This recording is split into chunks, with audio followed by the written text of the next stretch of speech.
Social media पर channel Mahalakshmi की ओर से आप सभी को सादर जय जिन और शुरुआत करते हैं इस गिरनार के साथ। देख रहे हैं आप 18 और 19 अगस्त को यह वीडियो बहुत वायरल हुआ। पुलिस इसकी जांच कर रही है। अरे भाई, अगर आपके अंदर श्रद्धा नहीं है तो इस पवित्र तीर्थ को बदनाम मत करो। जहां पर पूरे गुजरात में ल्यूकर पर बैन है, वहां गिरनार के हनुमान मंदिर में यह शराब पार्टी चल रही है। कोई सोच भी नहीं सकता कि इस तरह हम पवित्र तीर्थ पर इतने अपवित्र हो जाएंगे। पुण्य को कमाने वाले यहां से स्वर्ग नहीं, पाप कमा के नरक जाएंगे। कुछ ऐसा ही सिद्धांत कहते हैं। यहां के पुजारी का दावा है कि यह 8-10 साल पुराना वीडियो है, जानबूझ के हमारी छवि को बदनाम करने के लिए ऐसा किया जा रहा है। लेकिन पिछले 7-8 साल से वीडियो नहीं देखा हमने। पुलिस जांच कर रही है, पड़ताल कर रही है, और जब जांच हो जाएगी तो इस पर एक्शन लिया जाएगा। हाथ जोड़ के इतना ही कहेंगे, जिस तीर्थ को पावन हर कोई मानता है और उस पर जाके तुम ये शराब पार्टी करते हो, मंदिर के अंदर करते हो, तो कहीं ना कहीं लगता है कि तुम्हें इस पवित्रता से, पावनता से, गिरनार से कोई मतलब नहीं है। 15 लाख मोरों को हत्यारा बना दिया, आरोप लगा दिया दिगंबर मुनिराजों पर। याद है ना लाल मंदिर की बात का?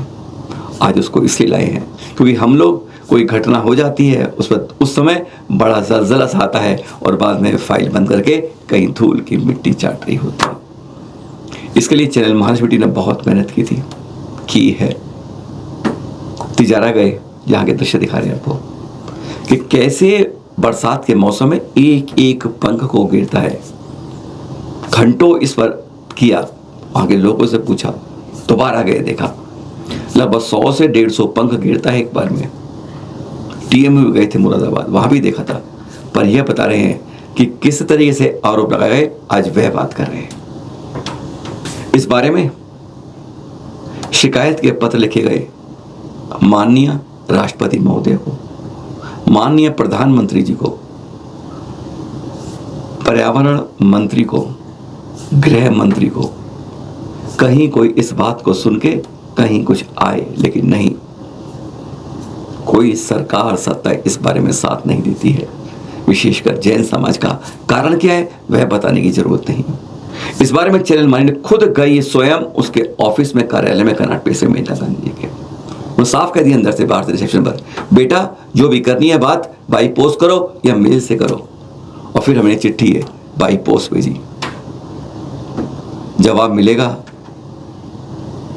पर अभी तक इंतजार है जवाब का। इसलिए और फिर आखिरकार बहुतों ने नोटिस दिए, कई जगह से नोटिस गए, पर कोई भी कहते हैं इंतकाम, कहते हैं अंतिम जगह तक नहीं पहुंच पाए। अब चैनल महालक्ष्मी ने प्रयास किया है कि उसकी जड़ तक पहुंचेंगे, क्या कुछ भी हो, क्योंकि हम इस तरह से एक एक हल्के फुल्के करके हम कुछ अपने समाज में, अपने संतों की सुरक्षा के लिए नहीं कर पाते हैं। चाहे संलेखना संतारा की बात हो और चाहे अब पीछे की बात चल रही हो। इसके लिए चैनल महालक्ष्मी ने यह लीगल नोटिस भेजा हुआ है, और जहां पर धार्मिक भावनाओं को, छवि को ठेस करने के आरोप लगाया गया है, निर्मूल और गलत स्पष्टीकरण जिसको प्रमाण दे कि 6 सप्ताह के अंदर वह जब स्वाभाविक रूप से वह 100 से 150 पंख भेजता है, तो कैसे कह दिया 15 लाख मोरों को हत्यारा जैन समाज के मुनिराज बन जाते हैं। बहुत बड़ा आरोप कैसे लगा दिया बगैर तर्क के। साथ में किया, अभिव्यक्ति की स्वतंत्रता है, हर को कानून देता है, संविधान कहता है, पर उसका दुरुपयोग क्यों किया जाता है, जुबान को संभाल के क्यों नियंत्रित नहीं करता, इस पर भी आरोप है। पर इसमें एक बात जो खास दी गई थी, जो कही गई है, उसमें जो हमारी तरफ से मांग रखी गई, हमने जो रखी है, उसमें साफ स्पष्ट कहा है कि भविष्य में जैन धर्म और उसकी परंपरा को बिना पुष्टि के कोई भी भ्रामक या असत्य बयान नहीं दिया जाए। जैन समाज संचालित धर्मार्थ, शैक्षणिक, स्वास्थ्य व जीव दया पशु संस्थानों में इस कारण से अपनी स्वेच्छा से एक सम्मानजनक राशि का वह योगदान करें। साथ ही राष्ट्रीय print media, electronic media, social media से लिखित रूप से और वीडियो रूप में जैन समाज से सार्वजनिक माफीनामा जारी किए जाए। जैन समुदाय व जैन मुनिराजों पर जो भी गलत बयान किए गए हैं उन्हें बिना शर्त वापस लिए जाए। हमने कोई राशि की या कोई ऐसी बात नहीं करी है।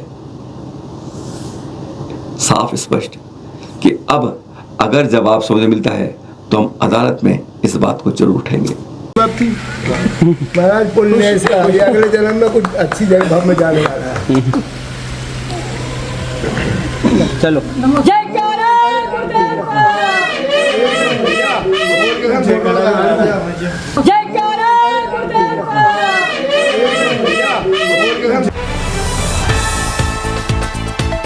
आजकल अपनों से ही सावधान रहने की जरूरत है। धार्मिक यात्राओं के नाम पर जैन लोग ही जैनों से ठगी कर रहे हैं। देख रहे हैं खबर, लगातार पिछले 3-4 महीने से 4-5 बार ऐसी खबरें आ चुकी हैं। ये देश के बड़े बड़े अखबारों छपती है, नाक सभी की कटती है कि एडवांस बुकिंग करते हैं, बुकिंग के बाद जैसी बुकिंग आई उसके बाद उसका मोबाइल उसे स्विच ऑफ कर देते हैं, लिंक बंद कर देते हैं और इस तरह से लाखों की धोखाधड़ी के मामले पास आ रहे हैं। एक ये है जो राजस्थान से आया है, जहां पर जैन है टूर एंड ट्रेवलिंग के नाम से ठगी कर रहे हैं। भीलवाड़ा के अभिषेक जैन, जिनके बारे में रिपोर्ट है, उन्होंने कहा कि हम सब शिखर जी आदि के दर्शन कराएंगे, आपको पारसनाथ जी के टिकट कराएंगे और फिर इस बारे में बुकिंग हुई, उसके बाद का कनेक्शन कट गया, संपर्क बंद हो गया। 10 से 15 हजार लगभग हर से लिए 37 जोड़ों की रिपोर्ट हो चुकी है। बरामदी में ATM कार्ड मिले हैं, मोबाइल मिले हैं, 2 मोबाइल, चेकबुक 9 चेकबुक मिली हैं और अन्य सामान बरामद किया है। पर इस तरह की ठगी से देखकर लगता है कहीं ना कहीं हमारे अंदर ही इस तरह के लोग बैठे हैं। पर यह पहली बात नहीं है। शिखर जी पालिताना की यात्रा के लिए ये देख रहे हैं पोस्टर बाकायदा निकलते हैं, हाथ जोड़ के निवेदन करते हैं 3251 रुपये बुकिंग करवाइए और उसके बाद अपने पैसे को भूल जाइए, लाखों के पैसे चपत लगा देते हैं जैन लोग।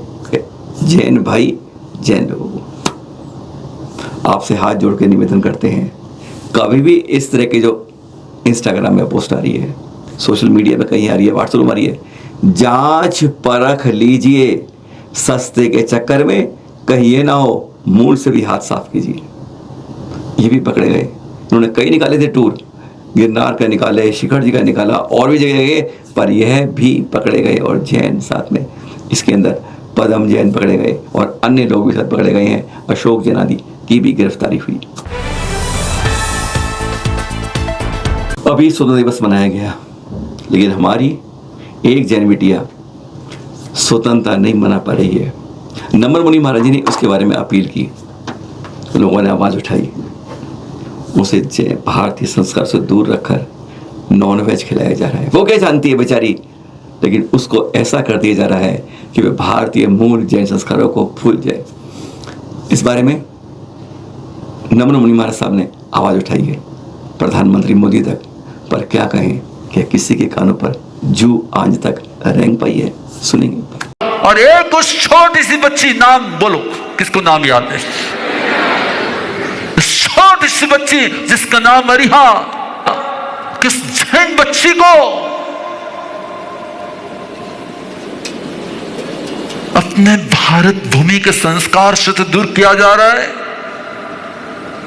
पर वहां उसको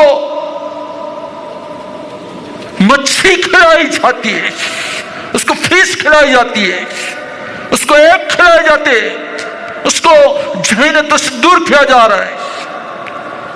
एक छोटी सी बच्ची के साथ, उससे तो कुछ मालूम नहीं क्यों क्या है किस प्रकार से, लेकिन आखिर में वो एक भारत की बेटी। मैं आप सबको कुछ न कुछ ऐसी प्रतिज्ञा, कुछ न कुछ ऐसा भाव, कुछ न कुछ ऐसा एक, मैं कुछ कह नहीं सकता, मैं कुछ बोल नहीं सकता, लेकिन बस आप सबको ये प्रेरणा दे रहा हूं कि हम कहीं ना कहीं उस अरिहा को रिटर्न लाने के लिए कुछ ऐसा करें, क्योंकि ये एक ऐसी वेदना है, एक संत की वेदना है। हम हमारे प्रधानमंत्री मोदी जी को भी बार बार वो कह रहे हैं कि आप अपनी ताकत का परिचय कराएं, अब उस बेटी को वापस इंडिया लेकर आए, वापस भारत लेकर आए। और अब 1, 2, 3 समाधि मरण सूचनाएं। आज ये आचार्य विश्व स्वामी ने इस बारे में बताया कि मृत्यु मरण होता है, समाधि नहीं। समाधि तो हर समय साधु रखता है, आहार के समय, ध्यान के समय। तो समाधि और समाधि मरण में फर्क समझिए।